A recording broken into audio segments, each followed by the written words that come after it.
అరచేత గోరింట ఇంత చక్కని చుక్కకి ఇంకెవరు మొగుడంట రామ చక్కని సీతకి.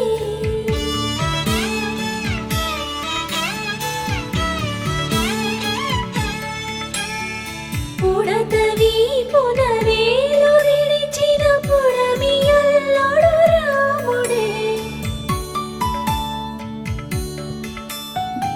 ఎడమ చేతను శివుని విల్లును ఎత్తిన రాముడే, ఎత్తగలడా